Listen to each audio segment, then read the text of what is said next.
जलमार्ग से होने वाला ट्रांसपोर्टेशन सड़क और रेल मार्ग से कई गुना सस्ता पड़ता है और पर्यावरण को भी कम से कम नुकसान होता है।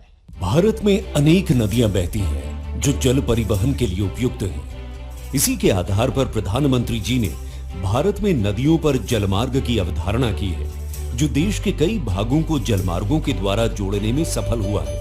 इसके फलस्वरूप समूचे देश में जलमार्गों के जाल माध्यम से जल यातायात में वृद्धि हुई है। व्यापारी वर्ग को ध्यान में रखते हुए IWAI द्वारा राष्ट्रीय जलमार्ग 1 पर मल्टी मोडल टर्मिनलों का निर्माण किया गया, जिसमें से हल्दिया मल्टी मोडल टर्मिनल प्रमुख है। हुगली नदी के तट एवं बंगाल की खाड़ी के मुहाने पर 607.73 करोड़ रुपए की लागत से बना हल्दिया मल्टी मोडल टर्मिनल अपनी बेजोड़ भौगोलिक स्थिति एवं लाभदायक व्यापारिक परिदृश्य के कारण विशेष स्थान रखता है। हल्दिया टर्मिनल खूबसूरत सुंदर वन को राष्ट्रीय जलमार्ग 1, राष्ट्रीय जलमार्ग 2, राष्ट्रीय जलमार्ग 16 और भारत बांग्लादेश प्रोटोकॉल रूट के द्वारा बांग्लादेश एवं पूर्वोत्तर राज्यों को देश के बाकी हिस्सों से जोड़ता है। अतः ये टर्मिनल एक अंतरराष्ट्रीय गेटवे है। 61 एकड़ में फैले हल्दिया टर्मिनल की वार्षिक कार्गो हैंडलिंग क्षमता 3.07 मिलियन मैट्रिक टन है। 465 मीटर लंबा, 30 मीटर चौड़ा, 800 मीटर लंबा एवं 8.4 मीटर चौड़ा कवर्ड कन्वेयर गैलरी है। इससे फ्लाई ऐश, कोयला, स्टोन चिप्स एवं कई अन्य स्थानीय उत्पादों के निर्यात में आसानी होगी। साथ ही विश्व के विभिन्न कोनों से आयात को सुगम किया जा सकेगा। इसका मुख्य लाभ भारत के पूर्वोत्तर राज्यों को मिलेगा। माननीय प्रधानमंत्री श्री नरेंद्र मोदी के कर कमलों द्वारा आज हल्दिया मल्टी मोडल टर्मिनल का उद्घाटन किया गया। गंगा नदी उत्तर भारत की जीवन रेखा है और ये दुनिया के सबसे घनी आबादी वाले क्षेत्रों में से एक है। स्थानीय किसानों और व्यापारियों को ध्यान में रखते हुए माननीय प्रधानमंत्री श्री नरेंद्र मोदी जी के नेतृत्व में सरकार के द्वारा जल मार्ग विकास परियोजना 2 की शुरुआत की गई है, जो अर्थ गंगा की सतत विकास मॉडल अवधारणा पर आधारित है।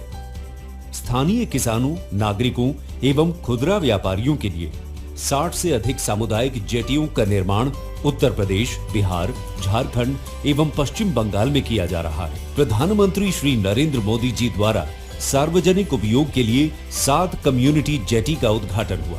इन सभी जेटियों में रैंप, शेडेड वेटिंग एरिया, सार्वजनिक सुविधाएं, टिकटिंग काउंटर व एडमिन रूम, सोलर लाइट आदि सुविधाएं प्रदान की गई हैं। इससे वे आसानी से यात्रा कर अपनी उपज को स्थानीय बाजारों में ले जाकर उचित मूल्य प्राप्त कर सकेंगे। इससे कुटीर उद्योग को भी बढ़ावा मिलेगा। स्थानीय लोगों के लिए रोजगार के अवसर उत्पन्न होंगे एवं आर्थिक गतिविधि को बल मिलेगा। हर साल बाढ़ के कारण गंगा नदी के बहाव में बदलाव आता रहता है और ऐसी स्थिति में इस तरह की सामुदायिक जेटी लोगों की आवाजाही को हर मौसम में बनाए रखने में महत्वपूर्ण भूमिका निभाएगी। प्रधानमंत्री श्री नरेंद्र मोदी जी द्वारा सार्वजनिक उपयोग के लिए उत्तर प्रदेश में 4 सामुदायिक जेटी का उद्घाटन किया गया। साथ ही साथ बिहार में 5 सामुदायिक जेटी का शिलान्यास किया गया है।